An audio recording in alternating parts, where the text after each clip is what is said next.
Doctor साहब, चुनाव पूर्व आपने 2 वादे किए थे, एनएचपीसी की बिजली रियासी को दिलाने का मुफ्त में और दूसरा केंद्रीय विद्यालय खोलने का। दोनों ही वादे अभी तक पूरे नहीं हुए हैं, 5 साल होने को है। केंद्रीय विद्यालय का काम का वादा हो जाएगा पूरा। दरअसल उसके लिए डीसी साहब की ओर से एक प्रस्ताव उसकी प्रतीक्षा है ज़मीन आइडेंटिफाई करने की, लेकिन निश्चय ही पहले वो केंद्रीय विद्यालय जो बनाया गया था ज्योतिपुर में, उसके अतिरिक्त नहीं था।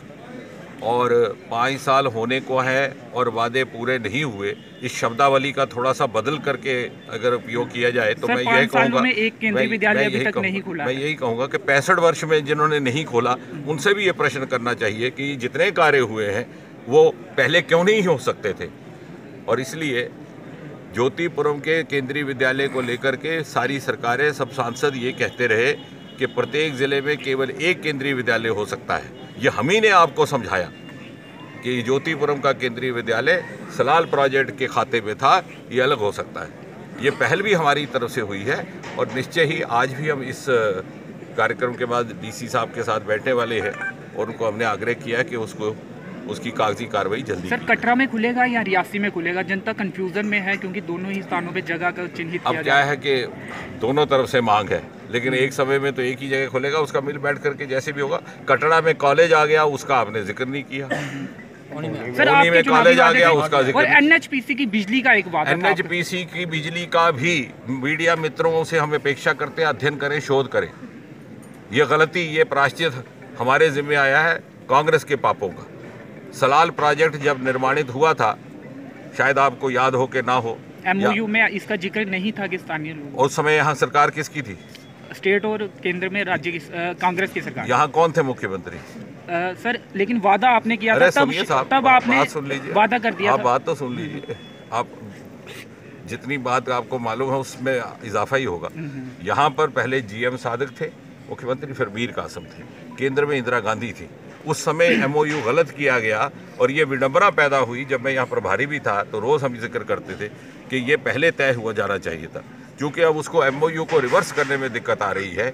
इसलिए हमने उनसे ये आग्रह किया और निवेदन किया कि कोई और प्रावधान करके, कोई और विकल्प निकाल करके इस कुताही को पूरा किया जाए। ठीक है। लेकिन ये पुराने पाप हैं जिनका प्रायश्चित करने का प्रयास हो रहा है। सर, टोल टैक्स का मुद्दा गरमाया हुआ है। 180 रुपये 20 किलोमीटर का देना पड़ रहा है। ये आपने अच्छा प्रश्न किया और इसको लेकर के काफ़ी समय से हमारी चर्चा भी चल रही है। ये राघव जी भी कुछ और युवाओं को लेकर के परसों मेरे पास आए थे और सोमवार को शायद इनका बैठना है, तय हुआ है, क्योंकि हमने ये जो संबंधित अधिकारी हैं और क्योंकि वो टोल पोस्ट का क्षेत्र जम्मू के ज़िले में आता है, तो उनके डीसी साहब से भी बात हुई। उनको हमने ये समझाने का प्रयास किया कि अब ज़माना बदल चुका है, इन युवाओं की मूवमेंट बहुत ज़्यादा है टू एंड फ्रो, चाहे शिक्षा के लिए, चाहे व्यवसाय के लिए, चाहे एंटरप्रेन्योरशिप के लिए, और सब लोग 1-1.5 घंटा ऊपर नीचे जाना कोई आजकल बहुत बड़ी बात नहीं समझी जाती। और इसलिए जिस प्रकार से श्रीनगर जाने वाले यात्रियों को टोल पोस्ट उनसे अपेक्षित होता है, वो इनसे ना हो, क्योंकि वो न्यायपूर्वक प्रक्रिया नहीं है।